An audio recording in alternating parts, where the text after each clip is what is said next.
Welcome to this week's edition of Cyclone Insiders along Hawn Wong and Garrett Kroeger. I'm Fiddelke.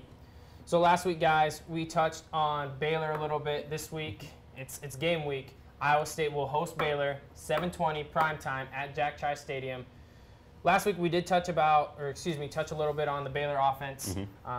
They're averaging a point a minute per game, and that defense is pretty stout. They're third-ranked defense, second in points allowed at 9. So, yes, they did play some cupcake teams in SMU, Northwestern State, and Buffalo. But just real quick, Hawn, we'll start with you. What stands out about that Baylor offense? The thing that I like to look at with that Baylor offense is really their versatility. From top to bottom, every single person on that team is able to make a play when they're needed to. You can't just focus on a singular part of that offense. You can't focus on Bryce Petty. You can't focus on that running game. You have to account for everyone on that team, and since everyone on that team could break out for a touchdown any given play, it's just something that you really have to be on your toes about. Yep. And Garrett, what stands out to you? I mean, obviously for Hawn, there wasn't anything specific. He was impressed with everything. Is there anything specific that stands out for you about that Baylor offense?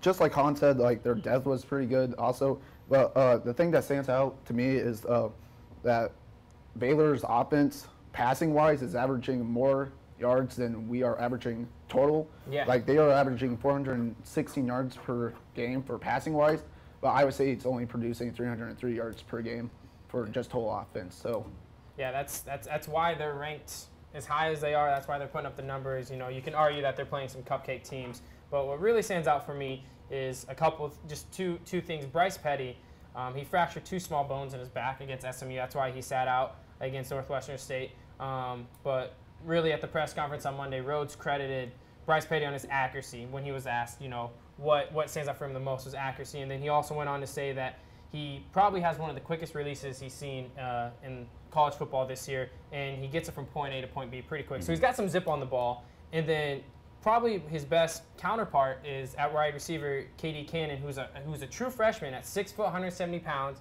He's like a Jarvis West, only a little bigger. But he's got 14 catches for 471, so he's averaging about 33.6 yards per catch, which is, to me, that's eye-popping. That's numbers you don't see very often. He's so quick. He ran a 10.32 in high school in the 100-meter dash. So if memory serves me correct, he won the state track meet with that, which is pretty impressive. But we're going to switch to the other side of the ball, guys. And we'll start with you, Garrett. What stands out about that Baylor defense? The thing that stands out a lot is their size. They're 6'9", defensive end Sean. I forgot his size. Yeah, Oakman. He's pretty huge. He's pro ready in my opinion. And also, the thing that surprises me is that they're only allowing 64 rushing yards per game and 157 passing yards per game. So that's pretty impressive for Baylor, at least. Yeah. What's your take, Hawn, on the defense? Are you also impressed with that 6'9", 280 Sean Oakman, and how many lack thereof the points they're putting up? What stands out for you for that defense? Definitely the personnel on that team is just pretty outstanding. They have a lot of people, a lot of playmakers all across the field.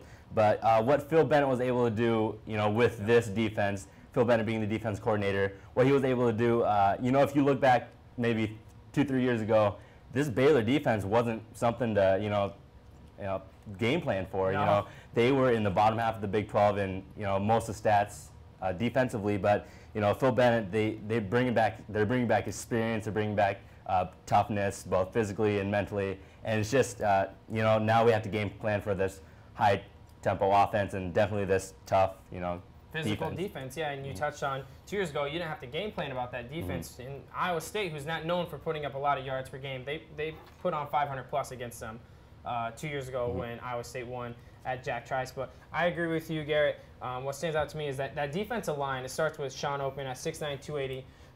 Tom Farniak said in the press conference on Monday that he believes he's NFL ready. That size and that his build is just ready. It's NBA ready. He has 29 total tackles with 12 for a loss, and he forced 2 fumbles last year. But another guy who stands out is that D tackle Andrew Billing. He's only a sophomore, and he's just a freak of nature. If you guys seen, I watched some video of him, and he ended up breaking the powerlifting record in the state of Texas, who was previously held by Mark Henry, who was quote-unquote the strongest man that ever lived. And he broke the powerlifting record at 2,010 pounds, 500 at bench, 705 at deadlift, and 805 at squat. So if those two are lined up on the same side, I don't see Iowa State getting very far on that side. But we're, like you touched on Hawn earlier, 2 years ago, you didn't have the game plan for that defense. Last year you did, and it showed. Iowa State was only able to put up 7 points. It was an onslaught last year in Waco, 71-7. Do you think that game, and we'll start with you, Hawn, is in the back of Iowa State's mind?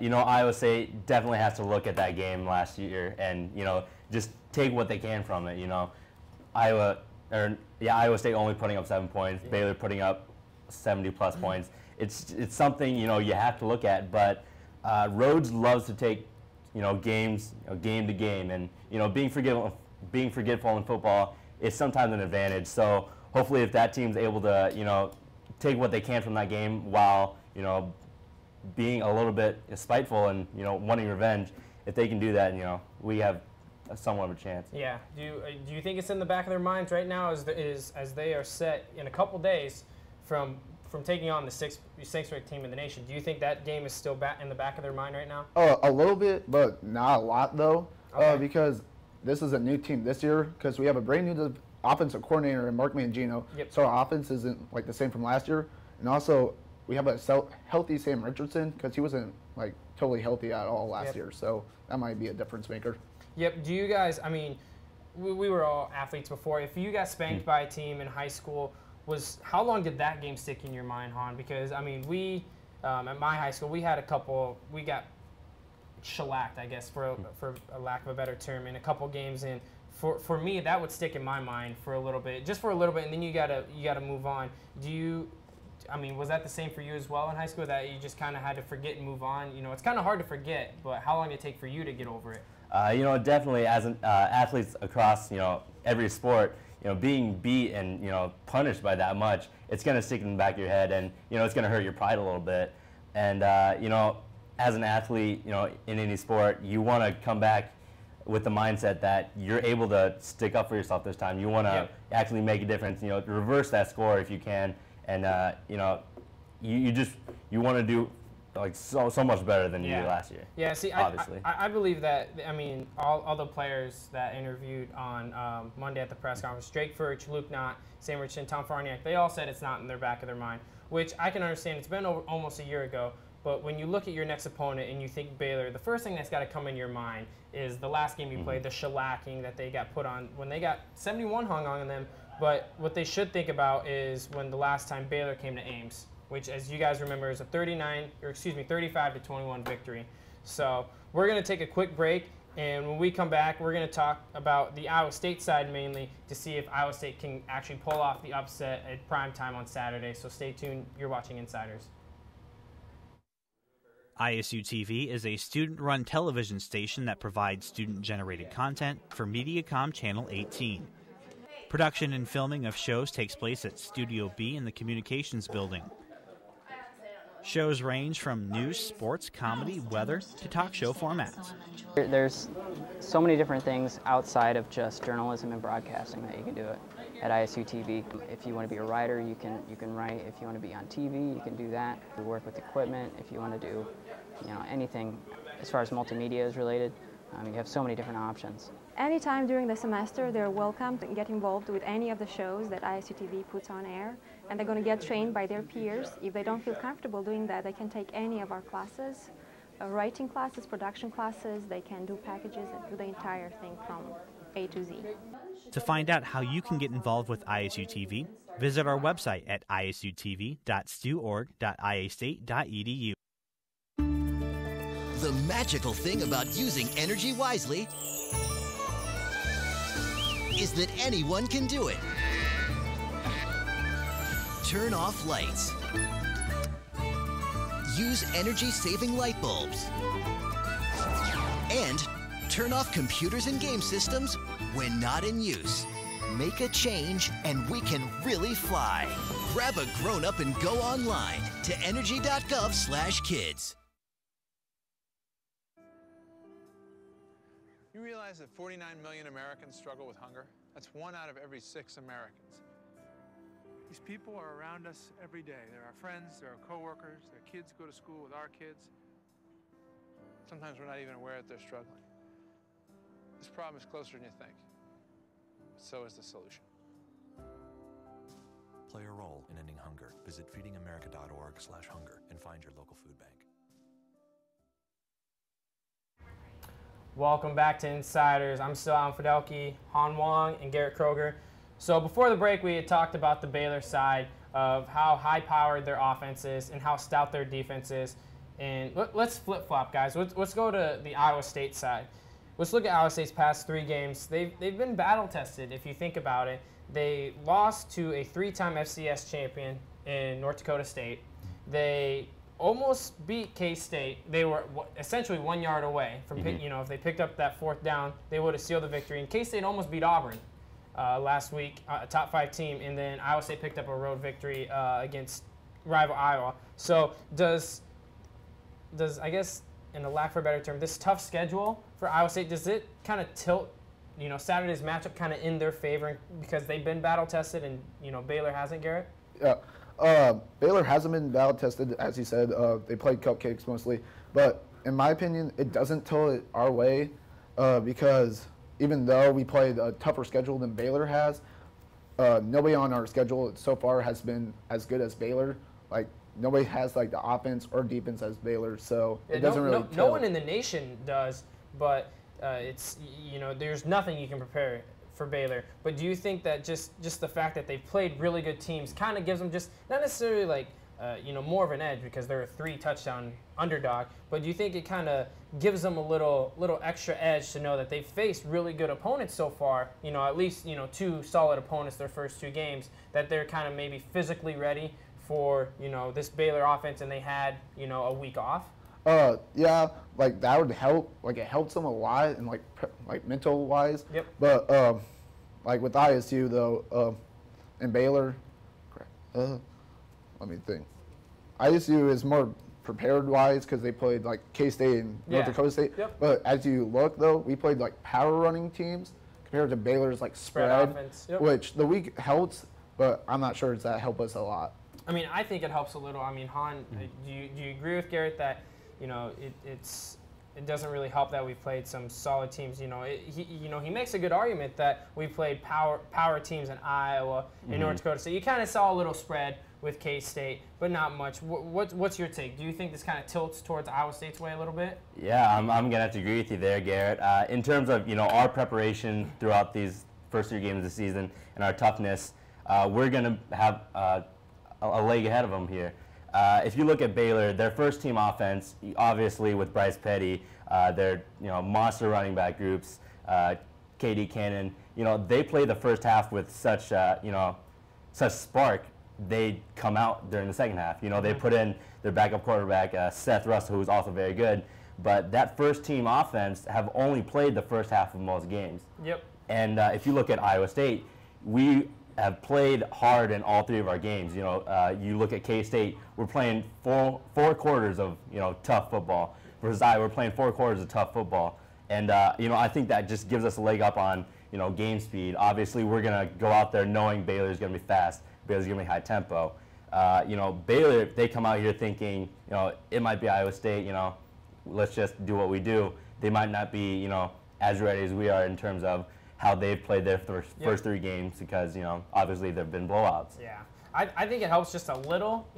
Iowa State, like I said earlier, was 1 yard away from beating K-State, picking up that 4th down close to midfield. And K-State turned around the next week, and basically, if they had just an average kicker, they were a kicker away from beating a nationally ranked top 5 team in Auburn. And, we were Iowa State was a few plays here and there against North Dakota State, from sealing that victory. So, I mean, we, as, Cyclone Nation, could be looking at a 3-0 Iowa State team if a couple of things fell away. But I just think, like we touched on, Garrett, nothing prepares you for Baylor's team. But facing these power teams, you get physically beat up. And Rose touched that on Monday. They've been physically beat up with these power teams, and he thinks that this bye week essentially came at a really good time. His team was a little tired, a little drained, so this week actually helped helps them get rested and get mentally prepared for what is expected to be a pretty fast-paced game on Saturday. So with Iowa State, you know, defensively, they've allowed a lot of points, and Baylor's known for putting up a lot of points. What do you guys think Iowa State has to do to contain? You know, I'm using the word contain because you can't stop that Baylor offense. What do you think Iowa State has to do to contain, you know, that Baylor offense? You know, the way I see it is to contain any high-tempo offense like Baylor, you know, what you want to do is keep them off the field as much as you can. Keep the Baylor offense off the field and, you know, be able to have our running game, Iowa State's running game, you know, run out that clock as much as they can, almost fighting fire with fire.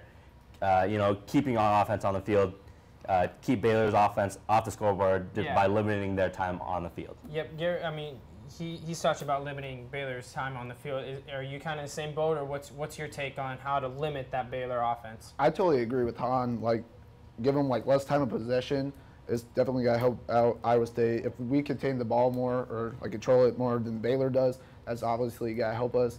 And also, force Petty to make like a bad error is also gonna help us. Like, if you force him into like making a stupid play, it probably gonna turn in our favor. Yeah, I totally agree with both you guys. You guys actually touched on what Rhodes said in his press conference, that first off, he said, you know, he was asked the exact question. He's like, what, you know, how, you know, what does Baylor do better offensively, running or passing? He said both. Yeah. So he actually said that Baylor, surprisingly, is a run-first team, and they need to stop that if they're going to have a chance on Saturday. And, you know, that starts with plugging the middle right away with Drake Furch and Jevin Miller and Alton Meeks. And then as far as the outsides go, the D ends, Corey Morrissey, Mitchell Myers, they need to get pressure on Petty, you know, and get pressure and get in that backfield for you know, on run plays. They had, Iowa State had 4 sacks against Iowa. So that's the most they've had since TCU in 2012. So I think they need to force, you know, Baylor to get behind the chains on second down, second and long, third and long, to give Iowa State, you know, a chance. And you guys touched on it earlier, time of possession is key as well. And, you know, Iowa State forced their first turnover against Iowa as well. So I think that if they could force turnovers, that also plays into the factor of limiting time of possession for them as well. So, like, first segment, actually, we touched on Iowa State beating Baylor last time they came to Ames. It was a night game as well.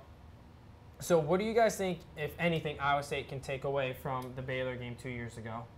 You know what, Alan? I'm going to say this. In Steele Jance, we trust. If you look at Steele Jance 2 years ago, he set career highs in both his passing yards and passing touchdowns. What a great game by, you know, the Cyclones all around. But, you know, Steele Jance was able to command that game and get us a victory. Against a weak Baylor defense, unfortunately. But Baylor's defense wasn't as they are, you know, this year. But if you look at it, their offense was still as high tempo as they are. You can debate whether they were better this year or 2 years ago, but they're still going against that kind of offense. And, you know, Steve Jance was able to make plays offensively and, you know, just keep this game in our favor. Yeah, you Steele Jance we trust, but Rhodes sees, he puts a lot of praise in Sam Richardson. He said after the K-State game that he thinks Sam Richardson played his best game, his 2 games as an Iowa State quarterback against North Dakota State and K-State, and he predicted, he's like, Sam will have his best game as an Iowa State quarterback against Iowa. Yeah, let's hope. As we both saw, it did. It brought home the Super Bowl trophy. But Garrett, what do you think? Do you think Iowa State, you know, what can they take away from 2 years ago, if anything? The thing that they can take away is they forced 4 turnovers against Baylor, and they only committed 2. So if they win, like, the turnover ratio, exactly. Yep. That'd be big for them. And they started that trend. Hopefully it's a trend. Hopefully it's not a fluke, guys. Yeah. They started that trend last week in getting a pick from T.J. Mutcherson against Iowa. You touched on it earlier. They were able to shred that defense. They threw through the air for 381. 176 on the ground for a total of 557. Iowa State's even not used to running 170-plus yards on any team. So that's one key takeaway. You know, take away lightly because different defense, as we talked about earlier, mentioned. This is a really, really good defense. But one thing I think they could take away is possession. We touched on it for this game as well. The possession was 39-21 in favor of Iowa State. Almost double. Oh, yeah. Exactly. Almost double, and that is credit to the 4 turnovers that you touched on. And another thing to credit was they were 12 of 21 on third down conversions, which Iowa State, as we've seen, is below 50% average this year. They're way down in like the 30 percentile. So if they can hopefully take those away and hopefully use them this Saturday to keep that Baylor offense, that high-octane offense off the field. So we'll start with you, Garrett, real quick. How does, Iowa State win Saturday? I'll do is Iowa State win. They win if they keep Baylor's defense on the field and keep the offensive off, and also limit like forced turnovers and limit our turnovers. And also, in my opinion, if you keep Baylor in between 300 to 400 yards per game, I'm pretty sure you have a good way to win. Yeah, that's the key, is trying to find that lucky number to keep Baylor in as far as points and yards. But Hawn, how do you think Iowa State, do you think that they can pull off this upset? Can you tell us a formula for Iowa State to pull off this upset on Saturday? Yeah, they definitely can. We have the pieces. This game is almost shaping up. I'm sure we all remember the game against OK State 2 years ago. Why you gotta look at my notes at the very bottom? I didn't, man. I'm sorry about that. I'm just giving you crap. Go ahead. Okay. If we look at that, it was a night game. The top two, second team in the nation, and Iowa State obviously was heading into that game huge underdog. Yeah. If we're able to get our home crowd as pumped as we have this season, which I've been to all these games, they're pumped. They love to see our Cyclones, and if we just have that kind of crowd and have that kind of game that we had against OK State, and also just disrupt what Bryce Petty is able to do through the air. Obviously, Corey Morrissey is leading the conference in sacks. If he's able to get back there, get in the backfield, and not even just sack, but just disrupt what Bryce Petty's able to do, that's a good takeaway. Basically, rush him into making a bad throw, hopefully a pick, or just a bad throw on a third down, so so Iowa State can get a punt. The key thing for me, I think, is possession. Iowa State outpossessed Iowa in the second half, which hopefully, again, I hope is a trend and not a fluke. But in the Rhodes said in his press conference again on Monday that they asked him, how are you going to keep that, what's the key to success? And he said to milk the play clock. Their plan is to run it down before they snap. And on top of that, he says that not only that, but they got to convert on third downs to keep the drives going. He said no field goals. He said, he didn't come out and say if they're in field goal range, they're not going to take it and they're going to go for it. He says they got to put the ball in the end zone to even have a chance against this Baylor offense and defense.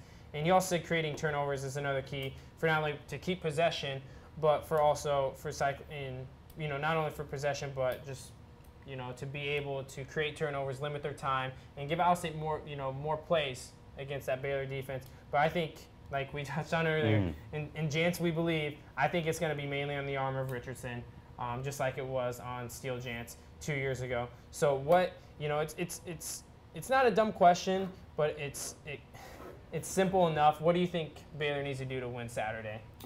Basically, all they have to do is just keep the way they're playing. If they keep on putting up points like they have been and keep only averaging 9 yards allowed, 9 points allowed, they're gonna win. Hawn, it's a question you gotta ask. Yeah. What does Baylor have to do to come away with a victory? It's gonna be a hostile environment. It's an anticipated sold-out crowd, and the mind's got to be that. I read an article that a Baylor writer wrote that they know Jack Trice is going to be loud. They're taking it serious. They know it's not going to be a cakewalk because Art Briles said if they plan on coming in and putting up 71 again, they're going to come away with the loss, and they're going to be out of that playoff run. How does Baylor keep their high horse, lack of a better term, keep off their high horse and be able to come away with a solid victory in Jack Trice on Saturday? Obviously, Baylor's going to do what they do best, just run up the score and, score touchdowns. But what they need to do to win this game is just not to allow Iowa State to get in a rhythm. Throughout these 3 games that we've played, obviously not maybe against North Dakota State, but, in K-State and Iowa, if we get in a rhythm, we're an offense that needs to be taken very seriously. We have the pieces to, be a team that people prepare every day, every week for. Yep. And obviously, just if we get in our rhythm, we have a chance in this game. If they're able to disrupt, if we can't make our passes, if Iowa State can't make the passes, can't run the ball the way we do, then Baylor's just going to come out with the road win. I totally, I just think Baylor has to play their game. But one thing that they can control is limiting the big plays that Iowa State, is known for in big situations to get that momentum, to get the crowd into it. Because when that crowd's into it, they feed off of that. You guys see it. You saw it off of the Jarvis West punt return for a touchdown. That team on the sideline They were all pumped. They were cheering. So was the fans. So I think they just got to limit the the big plays. Jarvis West had a big game against them last time in Ames, not last year because he only put up 7 points. But before we end the show real quick, guys, just like any show, I'm going to go down the line. What is your prediction? With Iowa State being a 3-touchdown underdog, what is your prediction for the game on Saturday? As a realist, I'm going to go with Baylor 42-28 because I think it's going to be closer than what people think. Yep. Because our offense and defense is pretty good. But even though, Baylor wins, though. Yeah. What do you got, Hawn? I'm assuming you're going to ride that train, too. I'm going to have to hear Baylor 32, Iowa State 21. All right, well, I said Iowa State would be in it against K-State in the 4th and be in position to win despite being a 2-touchdown underdog. I'm going to give you guys some stats, and you guys are going to regret your guys' decision to pick Baylor. All right, Baylor is 2-4 at Jack Trice, okay? Iowa State is 11-6 in primetime games in the last 5 seasons. This is obviously a primetime game. But in those last 5 seasons, Iowa State has won a Big 12 home primetime game in each of those 5 seasons. So this is the time. I think this is going to be that game this season to make it 6. And like I said earlier, you stole my notes. I think this Saturday will be like an Okie State-like upset where it's a hostile environment and everything. I got Iowa State 38, Baylor 34. I like it. So I was the only one to pick Iowa State against Iowa. I'll be the only one to pick them again this year. I won't pick them all. I won't pick Iowa State the rest, for all the games. But I think Iowa State will pull off a 38-34 victory. So, well, that's all we have for this edition of Cyclone Insiders. Be sure to tune in next Tuesday as we recap this Iowa State Baylor game and preview as they travel to Okie State the following Saturday. Have a good night.